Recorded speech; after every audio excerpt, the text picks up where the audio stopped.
All right. Okay. Well, welcome back, everybody, to this episode. I've got Mithila here. Nice to be here, Mithila, with you. Thank you for being here. I'm so excited, Gail. Thank you for the invitation. Oh, you're welcome. Well, I love highlighting people like you. I think what you're doing with your life is really inspiring. And I've already, in my introduction, introduced you as a leader and an innovator, an organizer, speaker, advocate for community and equity for women. Not for women, but equity and women. And I'm really excited to get to know you and think you're just doing, living a remarkable life Thank and you. for the greater good. I just love what you're doing. So, for this podcast to find guests, sometimes I just look into the news and see if I can find people that are doing great work. And of Absolutely. course, there's all kinds of people around us that are doing great work. And that's how I found you That is so was exciting. and so I really want you to share your story with us and tell us all the things that you're doing. So I think a good place to start, I guess, is kind of how you came to Port Coquitlam, where you live. And you came from India to Port Coquitlam, and actually not that long ago, really, I don't think.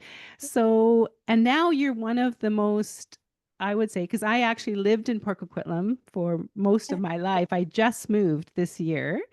Yeah, My father still lives in downtown Port Coquitlam, and you live. So yeah, so yeah, and so now I would say you're probably one of the most well-known residents of Port Coquitlam. that is So I'd love to hear that nice praise. story, how it all started. How did you end up there? Okay, I have to say before I dive into that, what you just said gave me goosebumps of the Oh, good kind, but it also just reinforces the fact that our life has ripple effects, and it is just so true that every little act that you commit yourself to has um, has a flow or repercussions, both positive and negative. So it really feels, I feel validated when you say that about me, because I just know then that I am on the right path. oh, absolutely. Well, Yeah, you're very welcome, and I mean every word of it. So, thank you. yeah, tell us how it all began. How did you go from India to Port Coquitlam of all places? Right. Ooh. It feels like I've spent a lot of time in Canada, contrary to, the years just being on paper. But I arrived in Canada as a permanent resident in 2016. Mhm. And yeah, my life prior to that, born and raised in Mumbai, India. I spent a few years in the United Kingdom studying for my master's. My education is in film and TV and advertising and mass media. And that led me to work in the Indian film industry, Bollywood, for the Mhm. majority of my professional life back in India. So I Mhm. worked as an artist manager, as a publicist, and I feel like the fact Mhm. that I had these roles in my early 20s, right off my master's graduation, had such an impact on just shaping my personality. Mhm. Always been on the outspoken side, so I've never really felt daunted by people or new environments. But when you work in a setting that at that point in time wasn't the most organized or the most ethical, even for a lack of a better word, it just toughens you up in a whole bunch of different ways. And at that point in time, it was also the most exciting work that I could do, because by virtue of my job, I traveled the world. It wasn't always, uh,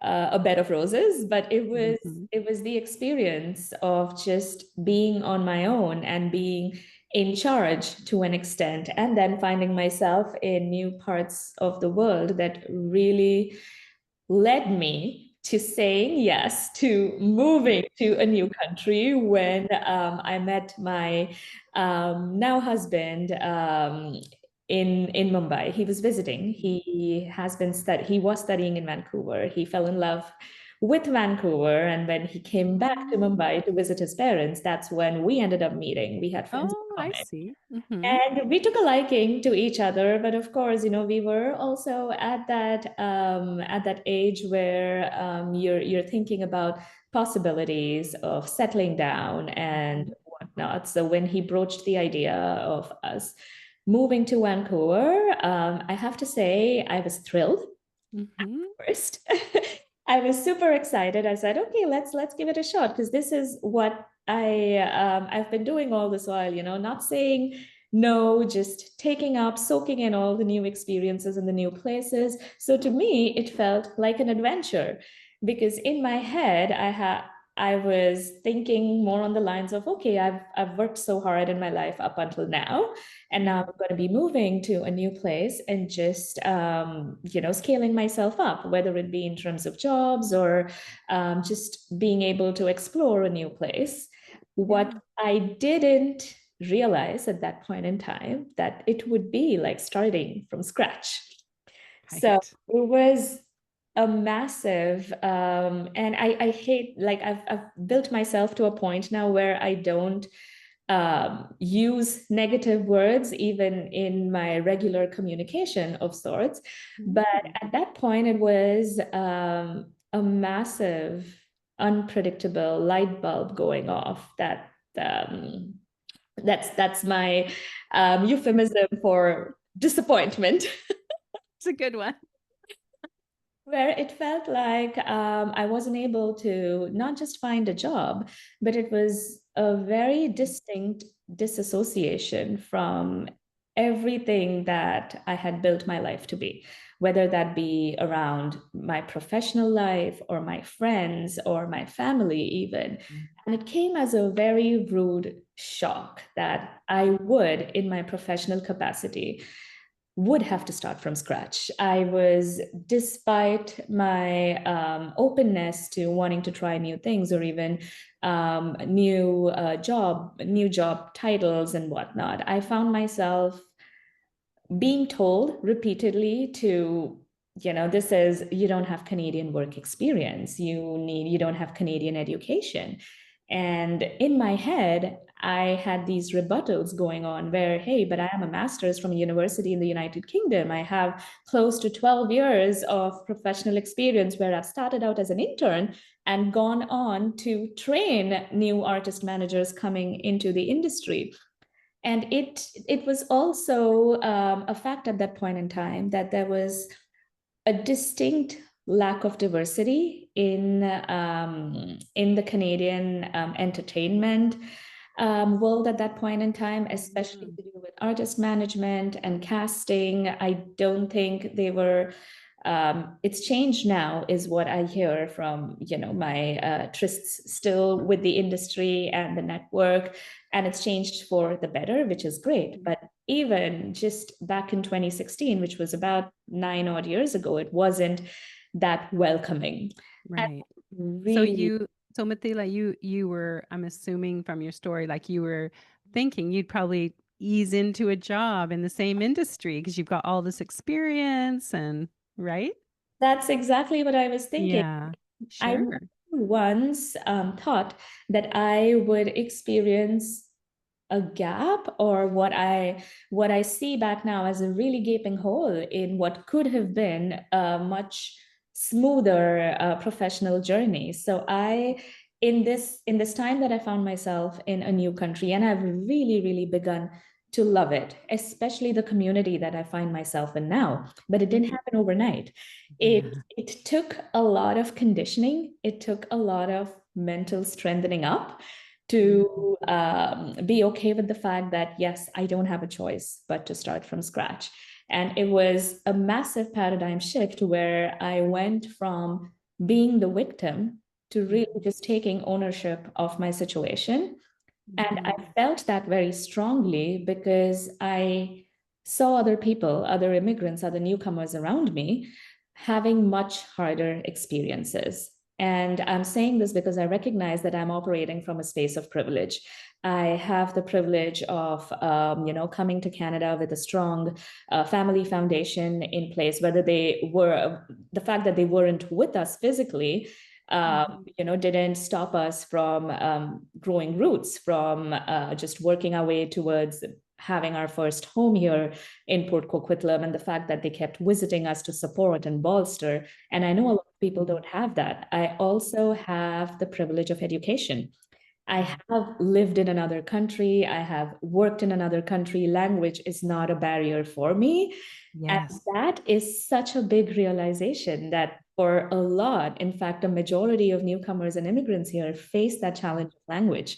And it's just so easy and stereotypical to judge people for their lack of comfort with a certain language.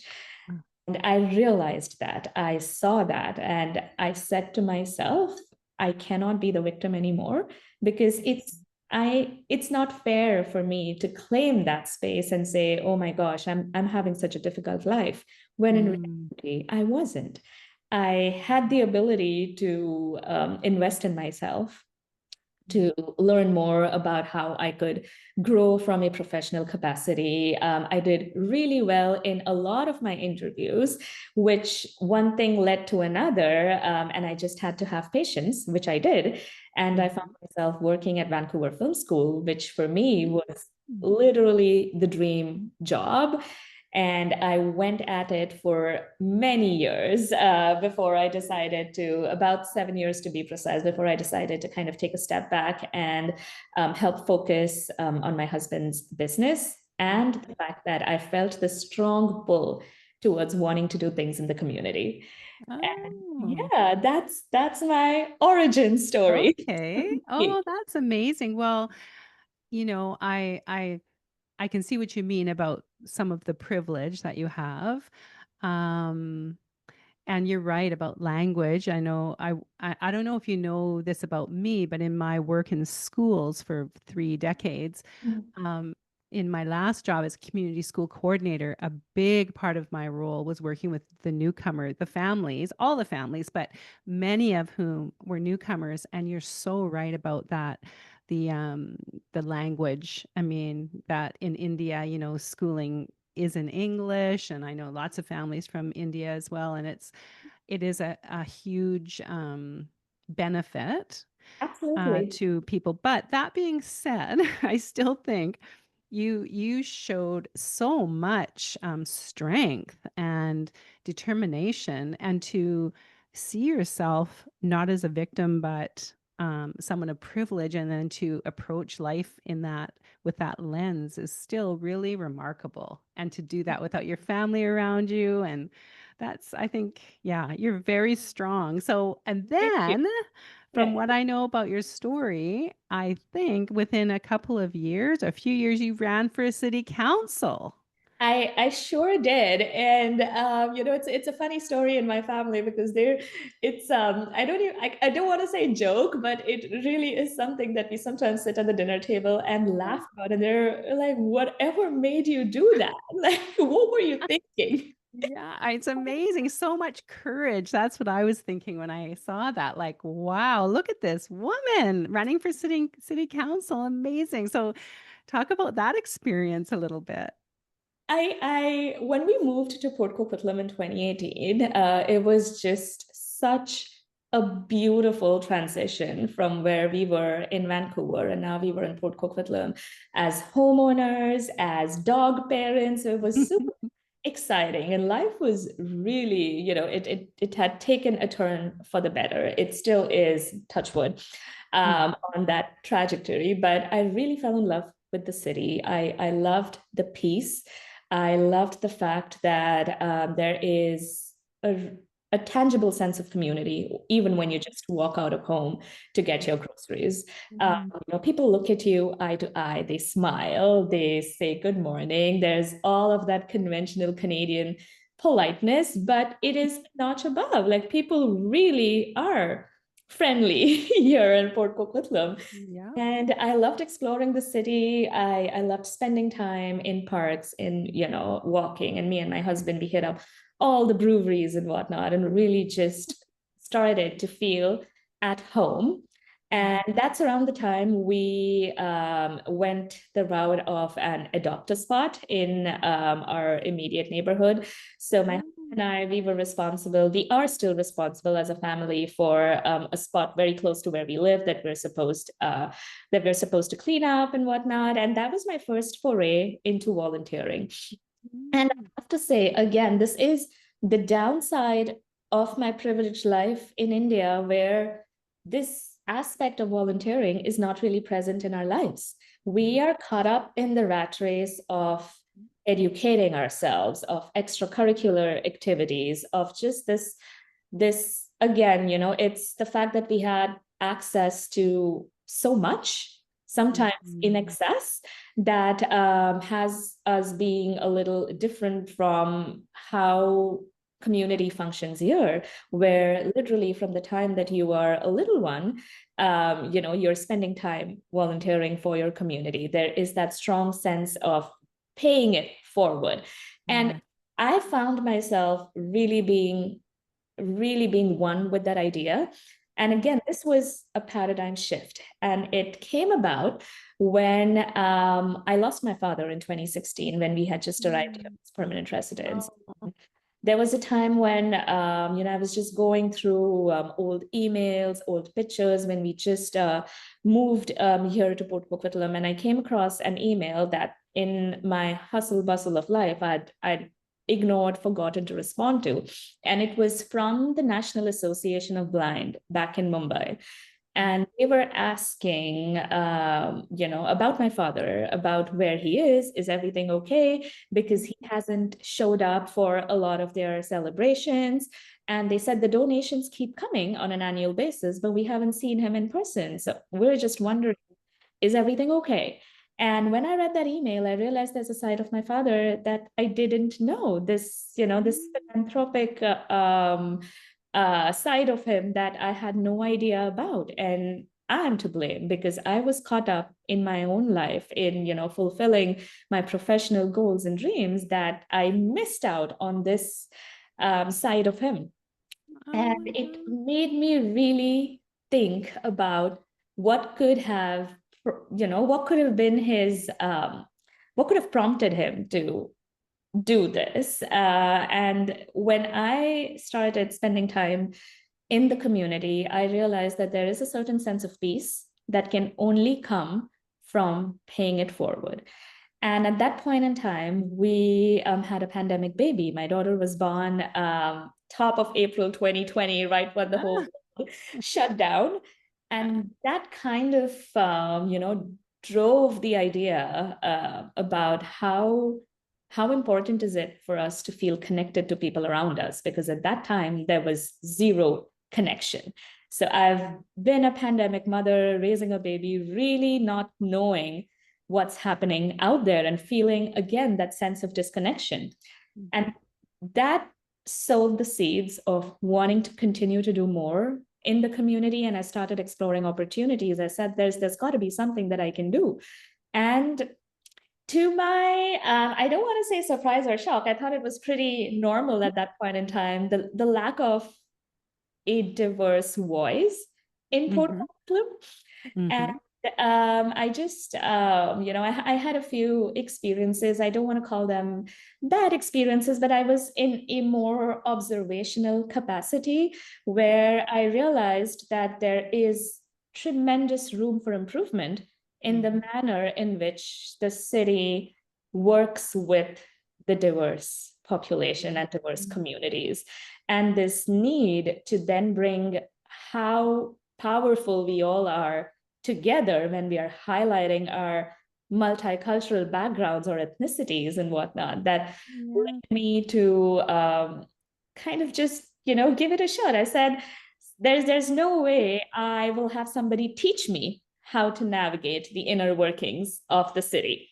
So I got to throw my hat in the ring and that experience and find myself in the company of all of these people who have done their work, and they have been doing it for so many years. So how do I get up close with them to even have a conversation or an exchange of thoughts or an exchange of ideas? Yeah. And the city council election seemed perfect opportunity to do that. And that was around the time we also debuted the first Diwali celebration. It didn't happen in Port Coquitlam at that point in time. It happened in Port Moody. But I was desperate to bring that sense of celebration and festivity Yeah. to this city because it is my home and I am, in a way, responsible for how I beautify my home, right? And Mm. how do I make people familiar with my heritage and my background while at the same time participating in everything that makes me and my daughter Canadian? So, Oh. I want, I think my main motivation is my daughter because I want her Hmm. growing up in a community where Yeah. she feels like she owns it and Mm. she doesn't ever have to encounter a day where and it still happens so often, but where are you originally from? And she should be able to answer that question right up. I'm born here. My Yeah. heritage is South Asian, but Yes. I'm Canadian. And there Mm. shouldn't be shame or Hmm. fear associated with highlighting your heritage because No. we all are at the end of the day. Yeah. Right. Okay. This is unbelievable. I can't believe what you're saying. My heart's pounding because there's so many things that I resonate with that you're saying. I mean, just as someone, like I said, who's worked in community for decades, and, you know, just a few things even that you touched on, I think is really interesting and so true about volunteering being such a huge part of our culture. And when I say that to parents, they'll come from other countries and they of course want a job and they need a job and they Exactly. want a job in their field and they don't want to take a survival job, and of course they don't because they're used to, like you were, so successful. And but the idea of volunteering and all the connections that you make when you do that, and that Yeah. spirit of service and care. And you said something beautiful, I forget how you said it, but like there's just nothing like that feeling There when you're is in service, right? It's just Exactly. It empowers absolutely. you from within. It And does. I feel like to an extent, then it's energy that is contagious because you Yes. find when you're communicating with others, your excitement and Yes. your honesty about wanting to do things, it Yeah. just rubs off on people, which is why I find like there are so many people who ask me, how are you able to pull off things easily? And I want to take a pause and say, well, it's not easy, but I Mhm. feel like I am so strongly convinced Yes. about the greater good and this aspect of volunteering being so powerful that when I'm talking to people about what I hope to achieve, Yeah.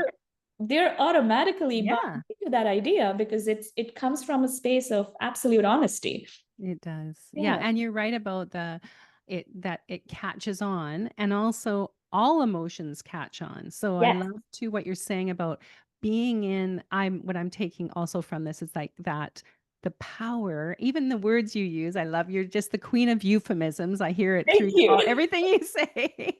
I love that. But it is what we focus on grows, and that's a big part of what I do. And not that I don't deal with negative feelings or negative things in the world, but you can, feel those feelings and deal with them and then move on to taking responsibility and to, try and focus on the things that do give you strength and power.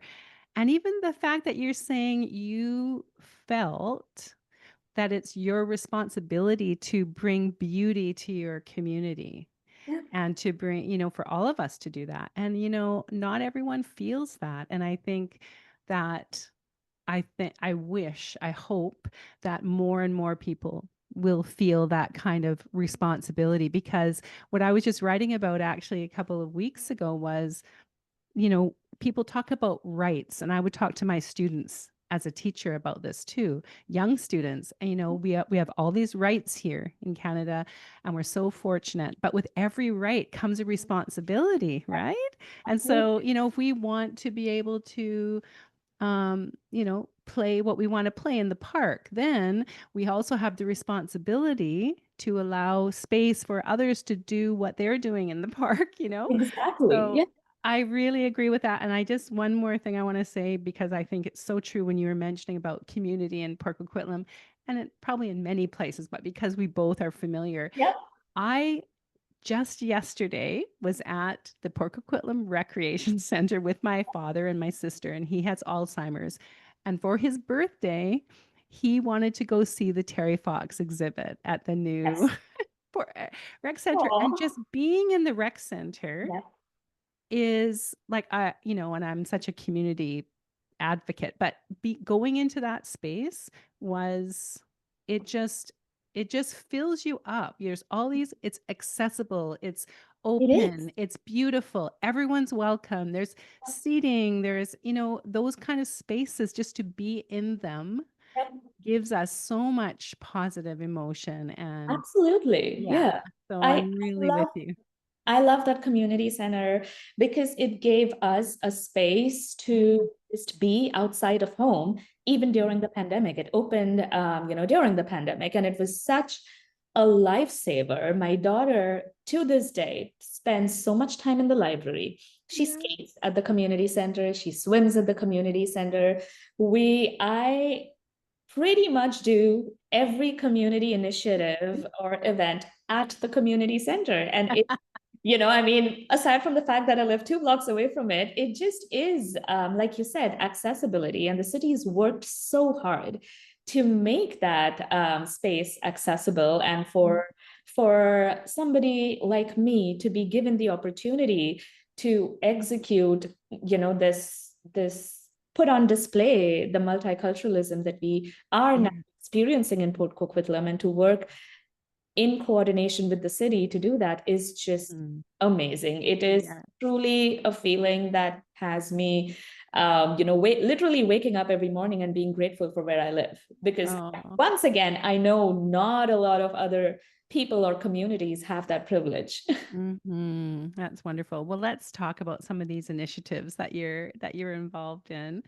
Um, and well, I just have to say one more thing about your family. What you said, first of all, I mean, I don't want to keep you too long, but there's so many Of things I want to course, say. no. But your father, that story you told about his philanthropy, and yes, you're saying you were so busy with your, working so hard and achieving status and, all of that stuff. But, probably so was he. And the fact that he didn't share it with you, and that maybe, and also that you didn't find out about that. Isn't that an interesting and kind of sad It is. reality, right? Absolutely. And Yeah. you're so right. You caught on to that because that is one of the reasons why I keep my volunteering and my philanthropy so at the heart of my family. Yeah. I want my daughter growing up, Yeah.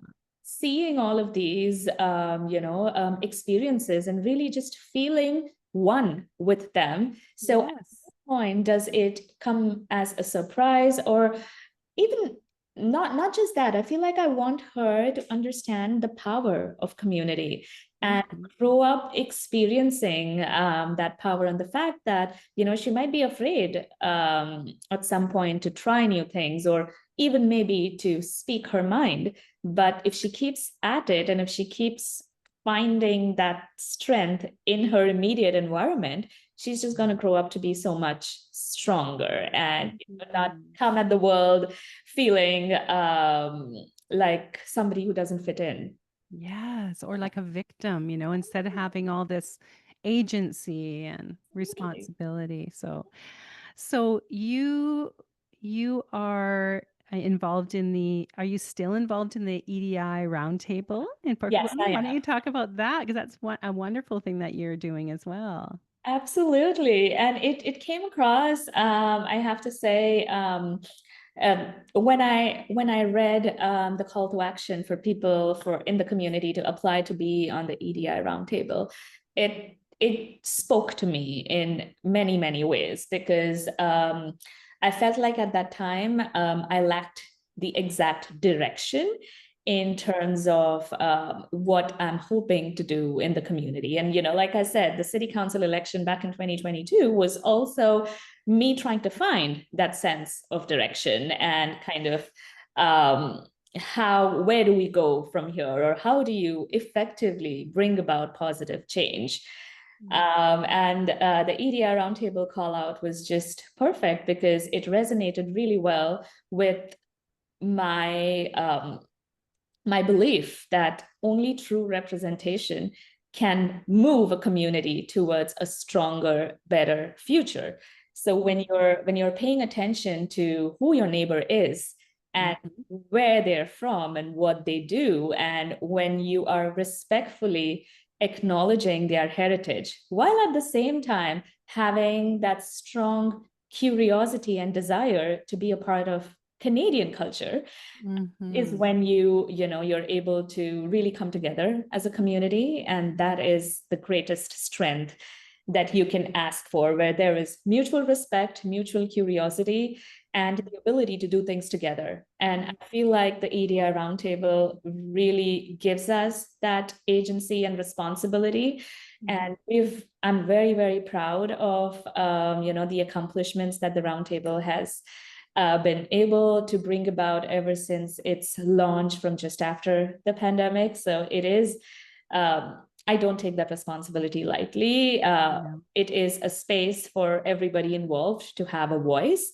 And it's really great that this collective voice is heard and actioned on.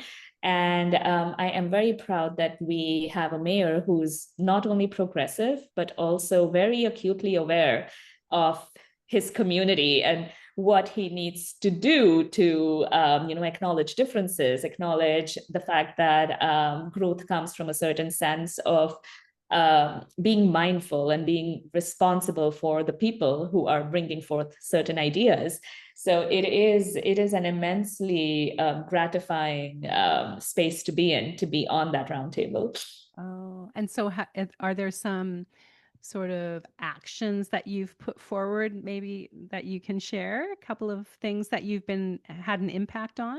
Absolutely. I feel like as a group and as a collective voice, our contribution to the city's accessibility plan is just astounding. There are a lot of strong changes that we see, not only around how certain spaces are constructed, how Mhm. there is training given to the city staff to be more mindful of anti-racism and the ability in which they are communicating with people who are coming into the community center, for instance, and city staff overall.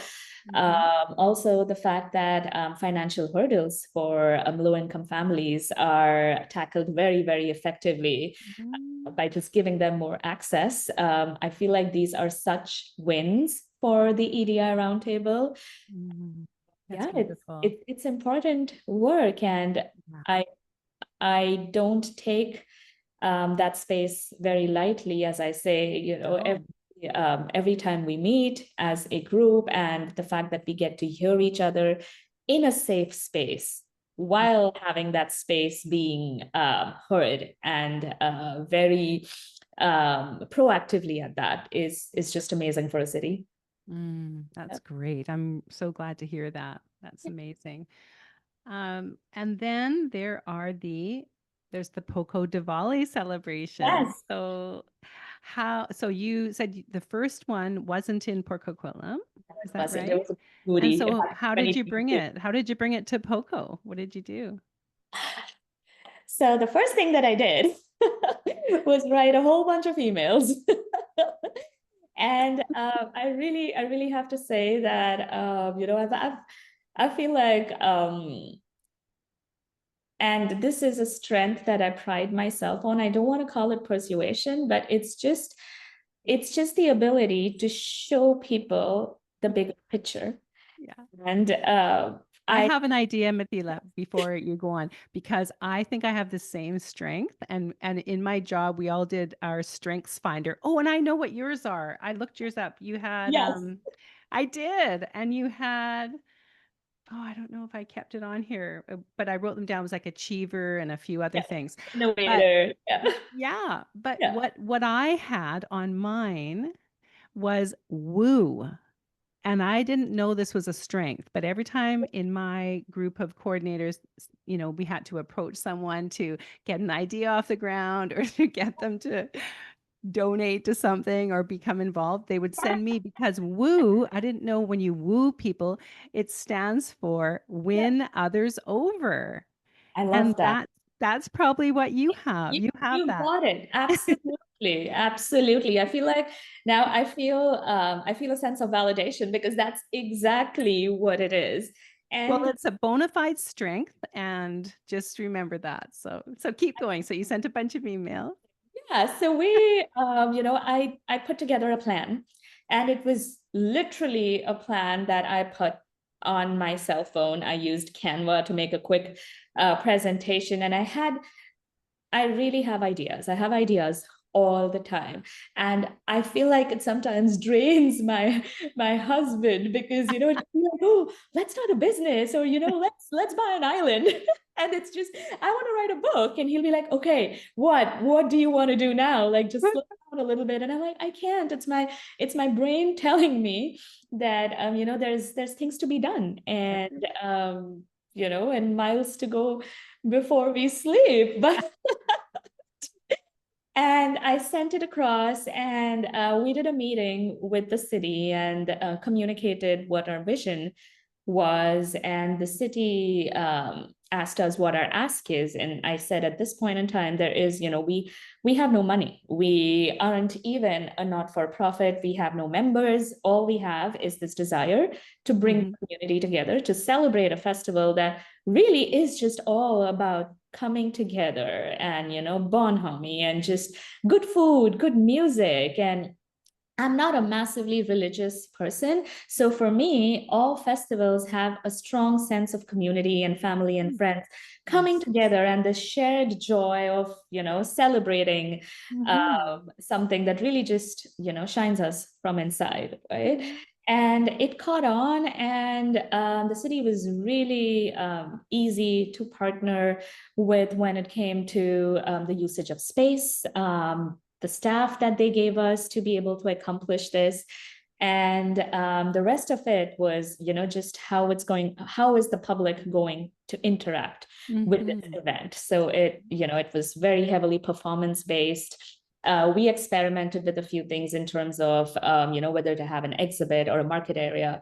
And we've done both. And we know now what is more resonant with people and just the entire community in Port Coquitlam. Because when we debuted the Diwali market last year for Port Mhm. Diwali, it was astounding the number of people who just walked in because it was at Wilson Lounge, and just the curiosity and this affection for something new and something beautiful that Mhm. was reciprocated by the community. I think last year was so far the most epic Poco Diwali celebration. And, so far we've only done just the one in 2023, but I love how we're really just scaling up, because one of the performances that had people really just so excited to witness was a local dance school, Coastal Mhm. Edge, that Mhm. had their girls performing to an Indian number. And Yes. it was beautiful to watch, Oh. because that is what I feel like multiculturalism is all about, right? You adopt a culture and you showcase it in a way that you feel is empowering to that particular heritage in question. So it's not cultural appropriation, it's the exact opposite of that. And that is so powerful. And it was beautiful to see that in action. And the attendees just had the most amazing things to say about those girls. So Oh. to So me, are you that saying, Mithila, sorry, are you saying that this wasn't like a South Asian dance school? Or no, is it that what you wasn't. mean? Ah. Yeah, absolutely. In fact, they do contemporary, they do jazz, hip hop, Yeah. all of those. So it was in no way a South Asian dance school, but they Yeah. they danced to a South Asian song, and they Oh, incorporated all of the contemporary moves and whatnot, and just it was magical to watch. beautiful. Yeah. And the other massive highlight was the fact that we do a fashion show centered around the sari, the Indian Mhm. garment, that Yes. We were, and every year, so for the past 2 years, when we've launched the sari show, we've done it to different themes. And last year's theme was the change of seasons, and how every season kind of brings with it its more, a sense of different colors and patterns and textures and whatnot.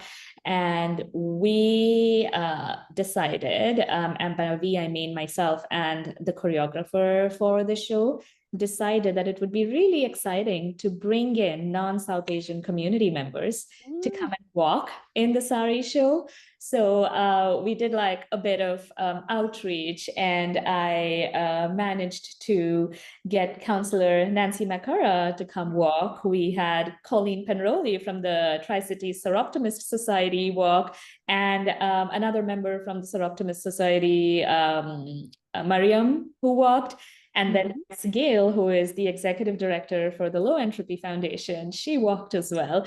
And beautiful. I mean, Gail, the environment when we were practicing, when they were getting ready in their hair and makeup, the saris, was nothing short of just so magical. Like I'm trying to find a better word, but that's exactly what it was. And it was so nice to see them on stage, and they really owned the sari, which was just amazing. Beautiful. So I'm so interested in this because so what is the difference then with from cultural appropriation? Like how, because in my school for the last you know 8 years, well, it's gone on for more than 25 years. The South Asian community comes in and cooks a huge meal for the whole school, the whole community on for the Guru Nanak's birthday.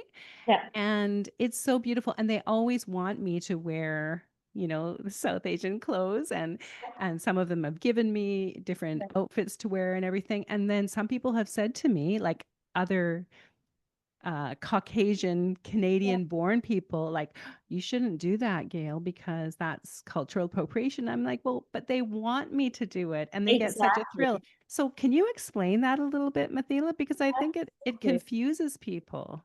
So what do you think? You explained it yourself. We're inviting you to come and Mhm. experience our culture Okay. instead of you taking it upon yourself to Mhm. use, whether it be a garment or a certain kind of jewelry or headgear or something in a Yes. context that is not related to supporting that heritage. Like, Okay. wearing something at a wearing a sari to a Halloween party is Right. cultural It's not a appropriation. costume. Right. Exactly. It's not a costume. Right. When we invite you to come and don our garments as a showcase of our heritage, Yeah. that is us wanting you to experience the beauty of our heritage, which is the Mhm. exact opposite of cultural appropriation. So Yeah. Thank there's you. in no way, you did what your Caucasian friends are telling you that you Yeah. did, and you have a South Asian telling you that. So Yes. you have it on Okay. camera, on record. Okay, good. Way Okay, back 'cause for them. I think Yeah. that's a really important distinction. So, and so with all the people that you said all the dancers and even the people in the market, like how did you go about getting those people to be involved? Did you put out a call for Yes. people or? Yes, it, Yeah. it went out on WhatsApp, Hmm. on Facebook, and we had to work hard at this for 2023. Hmm. What really, helped us in 2024 was the support that came through grants from the Port Coquitlam Community Foundation specifically, because that allowed us to very strongly tell the performers that we have honoraria for you. We will support you by way of offering you, the ability to scale up your performance outfits or to just look and present yourself a certain way. Hmm. That we will compensate you for your time, which I believe is Yeah. really important for performers. Sure. We assume that they want the stage, but I feel like talent deserves a compensation or Hmm. remuneration. So I'm Yeah. so grateful that we're also recipients of the grant this year. It Mm. just allows us to do so much justice to everybody who comes to that stage. Mm-hmm. With the vendors, we didn't do a market in 2023, but a lot of I mean, we did it on a much smaller scale. We had about 4 or 5 vendors in the main hall at Mabott Hall. And this year, last year, we decided to open up Wilson Lounge and use it as a vendor area because Mm-hmm. so many vendors continued messaging me even after Diwali was done, saying, hey, if you're doing something next year, we want to be there. Because the vendors who were involved in 2023 had just amazing things to say. They had access to so many people. Gail, we reached about close to 450, 500 people in Wow. 2023 in terms of foot count. Mm-hmm. And in 2024, we had about 600 people who experienced Wow.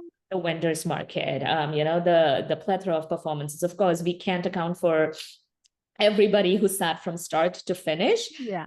but just the number of footfalls were massive this Mm-hmm. time. Then I believe it will be the same for 2025. So Oh, lovely. we prioritized women-owned businesses. We then opened up spaces for those who didn't qualify as women-owned businesses after we'd kind of had our fill of being able to associate with them. And the feedback that we've received was it was one of the best vendor exhibit associations that they have done.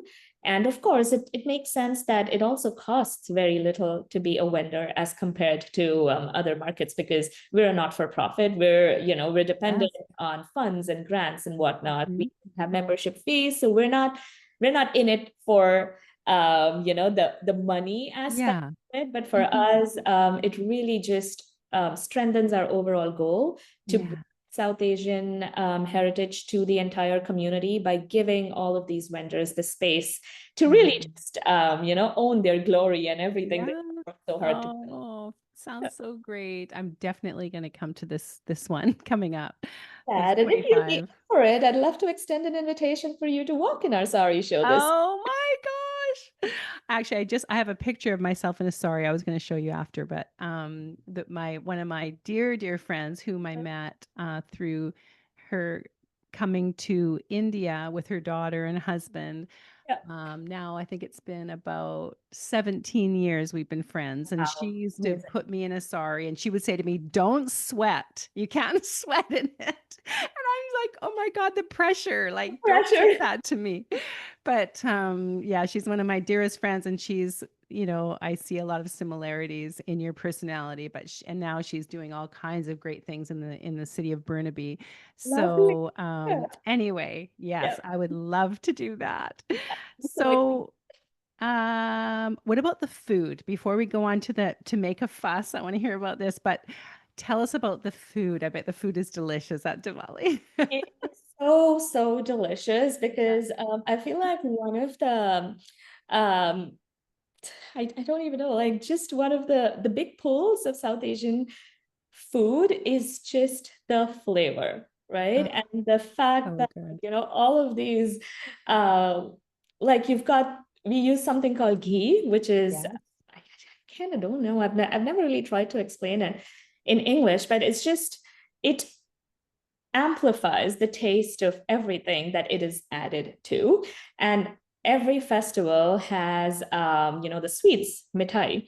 Then you have the fried stuff, Mhm. Mhm. which is just the two of them together is just amazing, and we really look forward to the food, especially at celebrations. And it was really nice because we got to put together a menu that people could buy off when they were at the venue, and then we also had a couple of vendors who specialized in the festive specific foods as well. So I felt it was just amazing for people to be able to experience that.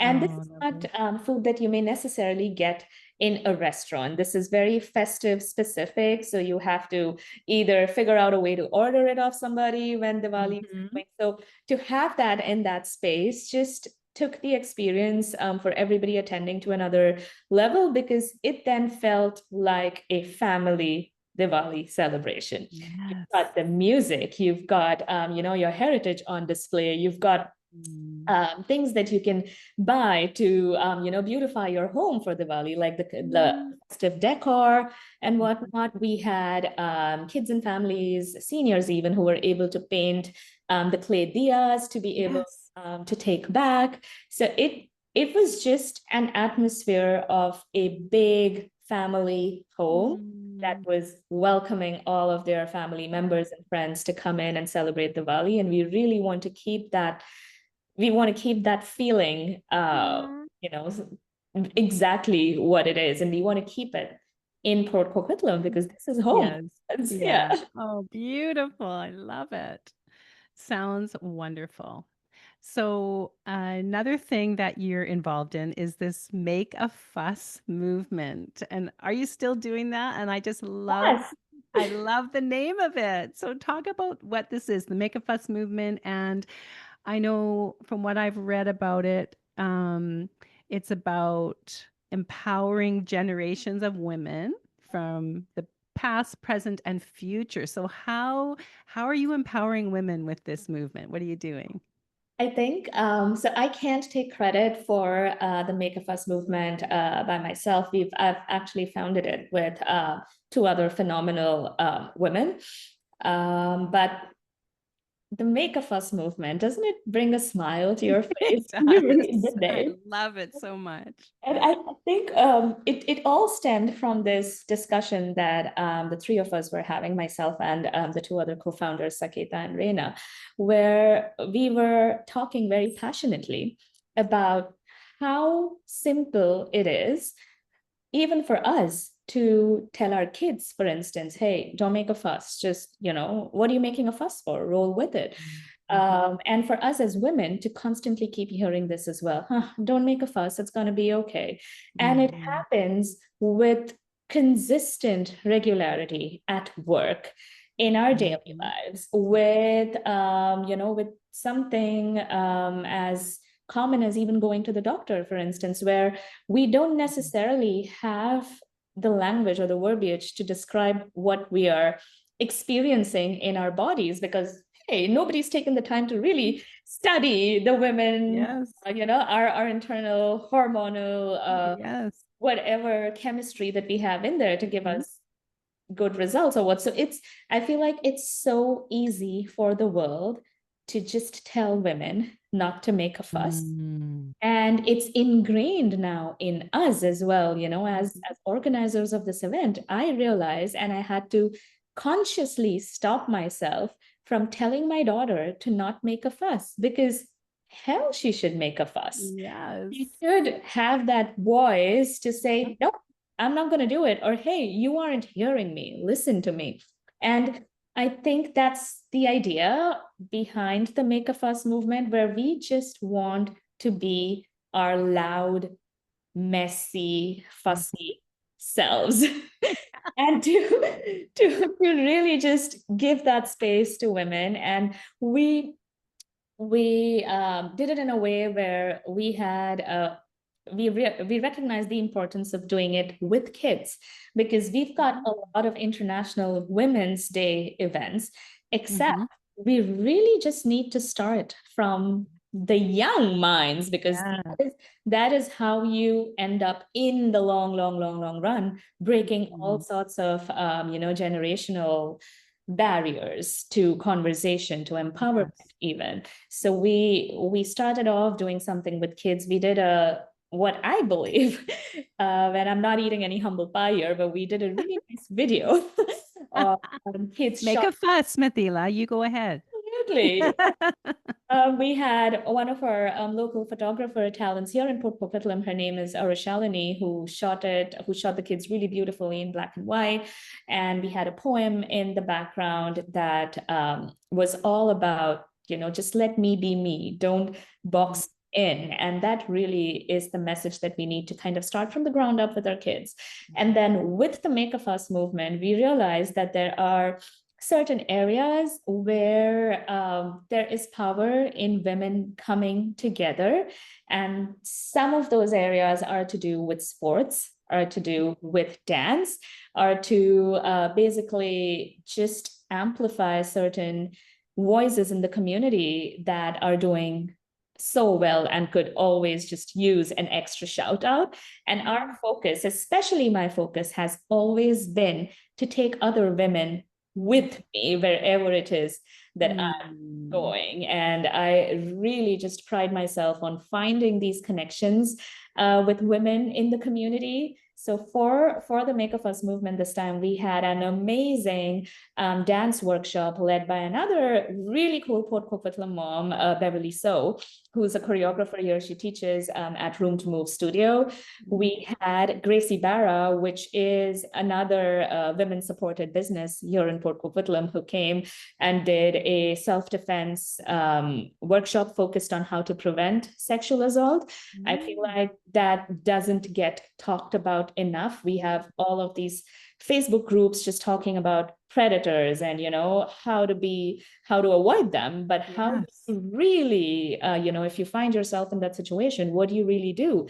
And Gracie Barra did such a fantastic job of showing us physically how we can do it. And I loved the fact that we had some really young ones in the participating as well, because there's not enough we do to communicate to them that it's not exactly a rosy world that we live in. And especially for girls, I mean, yes, we're teaching them private paths and, you know, tricky people and stranger danger, but those are Right. just words. What is the Yeah. action to do Yes. to go with that, right? So I felt Mhm.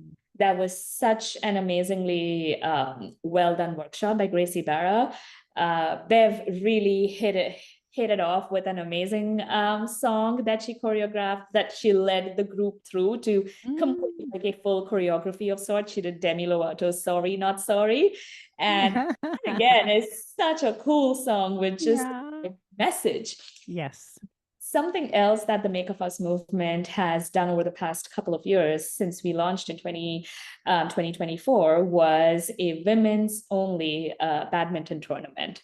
Ah, And that has resonated so well with the community. We're hoping to explore more sports as we go along, but we narrowed down on badminton because it is a sport that all three of us play and feel very fondly about. And it when we did it in 2024, we had about 17 teams. So it's women's doubles. So 17 teams, that's about 34 women. We doubled up that number this year to have 32 teams. oh So my it God. was just amazing to have all those terrific badminton players. And the best part about that was some women just came to have a good time and to Yes.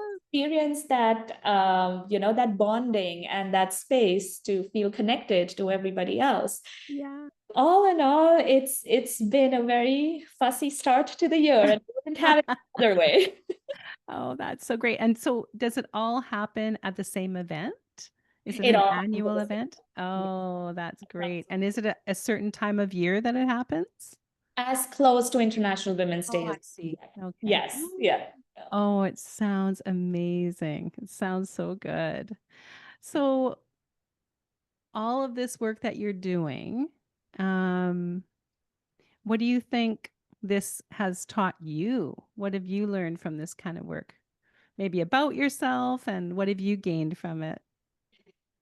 I think the two most important things that I've learned about myself are the conviction that I am made for this. This is my calling. I've discovered my passion.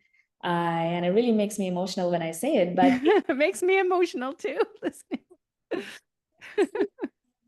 this, and I'm so glad that I found my passion at a very early age. I mean, people go through their entire lifetime trying to figure out what it is that gives them, you know, Yeah, a sense of purpose. And yeah. this is my sense of purpose. I want to continue doing it for as long as I can. And I want to continue exposing my family, my daughter to it as well, because I feel like she is going to be so much stronger and so much Mhm.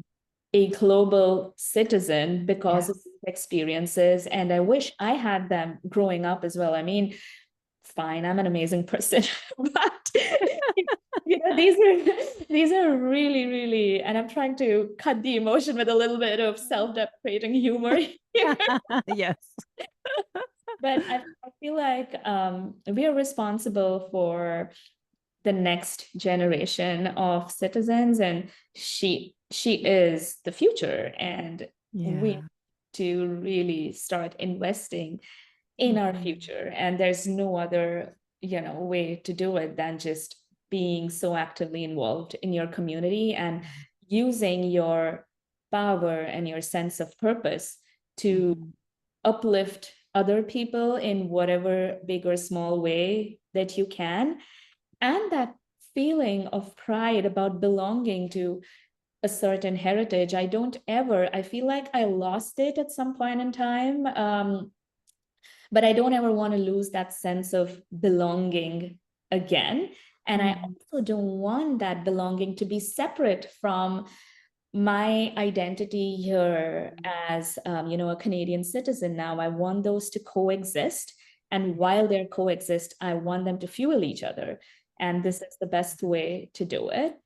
And Mhm. the second thing that Mhm. is really important to me that I've learned in the past few years is the fact that I can be a patient person. I've always, been described as impatient and impulsive, and you want results overnight. But there have been challenges, and there have been, setbacks and obstacles, and those have really made me a patient person.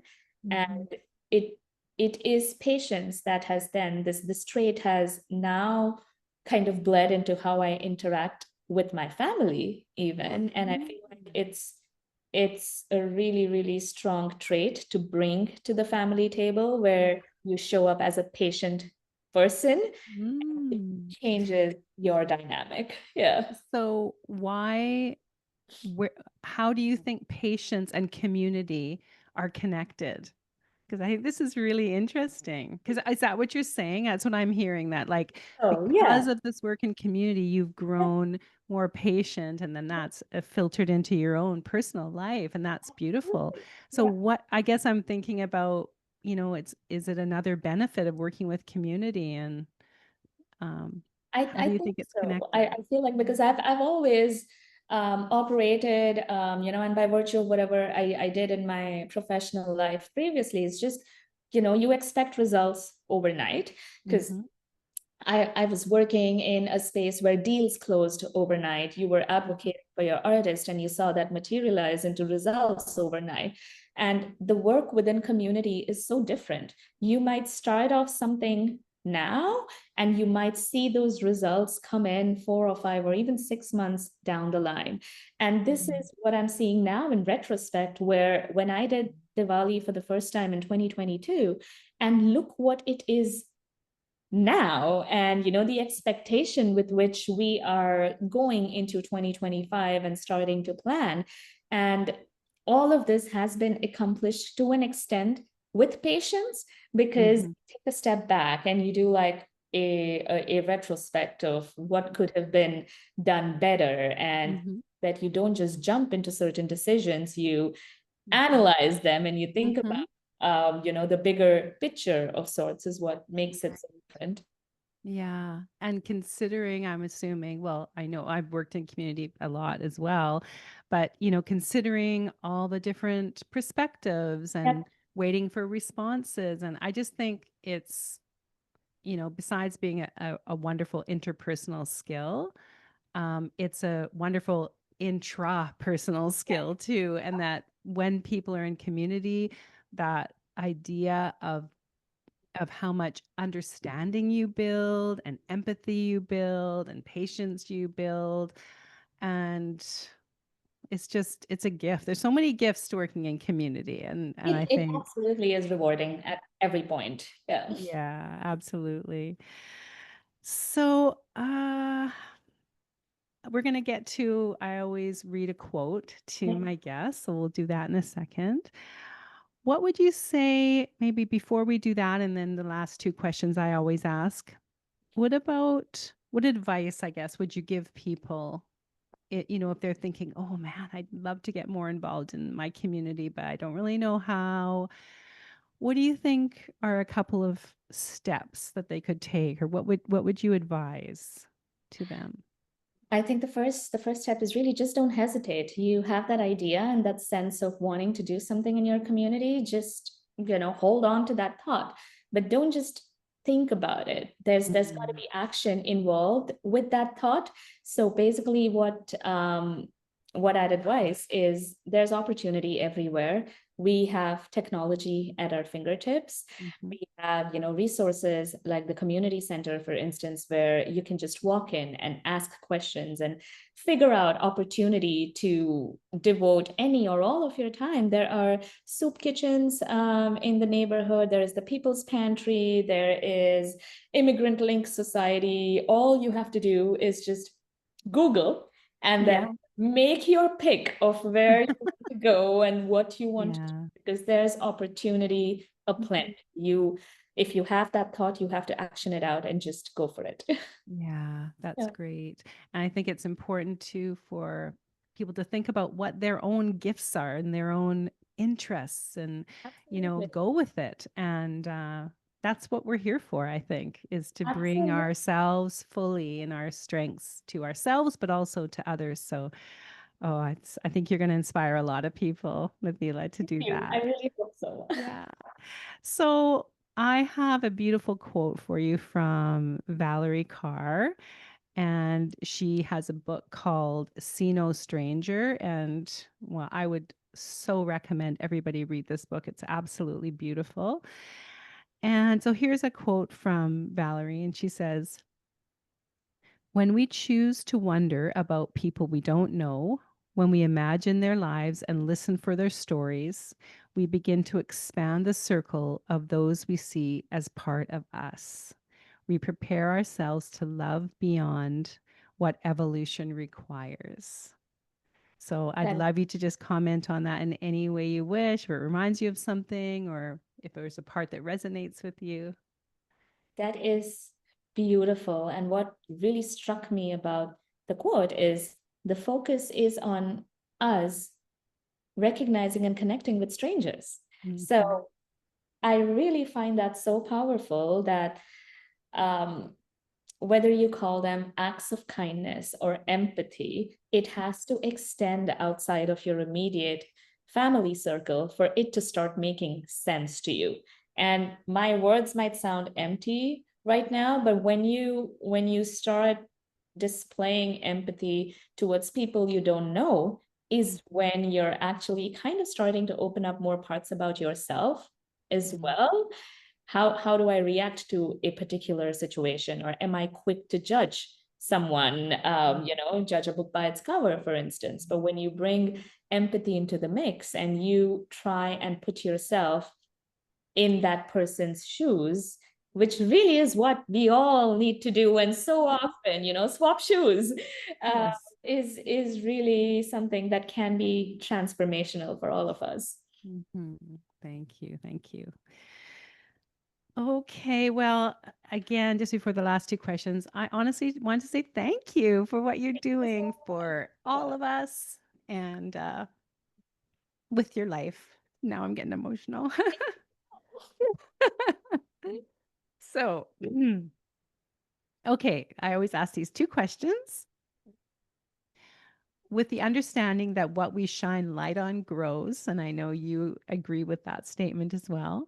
If we imagine a world in which we were all to focus more on fostering love, like in the ways we've spoken about here today, I see all of those things that you're doing, bringing community together, celebrating each other's diversity and gifts as ways of spreading love. If we were to all focus on fostering love like that, what do you think we might see? I think, wow, I think simply put, we are going to see the world change. We're living in such uncertain times. And I feel like I have this conversation with my husband so often, where I worry for what the world is going to do to my daughter and to kids in general, because we're just so on all the time, and we're just so on the defensive, or in, or in protection mode or survival mode even, that it it can't be good, if we continue down this line. And Mm-hmm. we're teaching I feel like we're teaching drawing boundaries and borders, and that has got to fundamentally change how a person grows up to be, if Mm-hmm. what they keep hearing all the time. But I'm also, I'm no expert. I'm just, again, a person just trying to figure her way around being a good mother and being a good person in the community, that sometimes I just feel like confused and Mm-hmm. lost. And I want to have some kind of an anchor to, hold on to, and to try and make sense of this world, because it really is coming at us in Yes. so many different unforgiving ways even, and it changes how you parent. And Mm-hmm. that to me is really scary, because for so many things, I mean, our childhood was different, and to an extent it wasn't as scary as it is for me to parent now. Like I just feel like there's so many different dangers or situations that even I'm unaware of. And we're, for some reason, to come back to your question, shining light on those, which in Mm-hmm. fact means that we're just shining light on the negative Yeah. aspects of dealing with the world. And I'm still struggling to figure out what can be done to flip that narrative, and to kind of just shift that action to something that could make the future positive. Mm-hmm. And I have to say, I don't feel that way right now. So I'm just, I'm trying to read more and learn more and put myself out there to see how we could, as a community, bring about a certain sense of positivity about the future. Mm-hmm. And, I wish I had a straight answer, but I don't, because I'm still figuring out Yeah. how to shine light on what really matters. Yes. Oh, Well, I think that's, you're being honest and vulnerable, and not to simplify things, but w- what you're doing is helping. thank you. It Thank you. It is. means a lot. Yeah. And the final question is just asking, what are one or two thoughts that you hope people take away from this conversation today? I just I just hope that people feel confident about sharing their heritage, and they work on and find means to create platforms that allow them to glorify and share their heritage, while also building a bridge to understanding where we are at this point in time and place, Mhm. and to continue to have faith in community. And maybe hopefully that faith kind of doubles back on them and gives them the power to feel more at home. So I Mm. just want people to believe that while there will always be external factors that determine how you feel about your day-to-day experiences in your community, there Mhm. is a certain amount of power that we wield, Mhm. and we should, to change that narrative. So Mhm. I want people to kind of embrace that power and find that within themselves, to be more, um, do more in the community, Mm. feel good about Mm. themselves. Beautiful. Well, thank you so much, Mithila, for your leadership and your dedication to community and culture and diversity and women. Thank you Yes. so much for talking Thank to me. you. Thank you. Absolutely. I had such a wonderful time. Like I said, I haven't ever done a conversation on these lines. So it is amazing that, Oh, I'm walking away feeling so emotional, but also really happy about everything that we spoke about. So thank you for oh, making me feel that way. Well, you should feel really proud and excited about what you're doing. So I Thank you thank you so so much. much. Absolutely. Great. Thank you.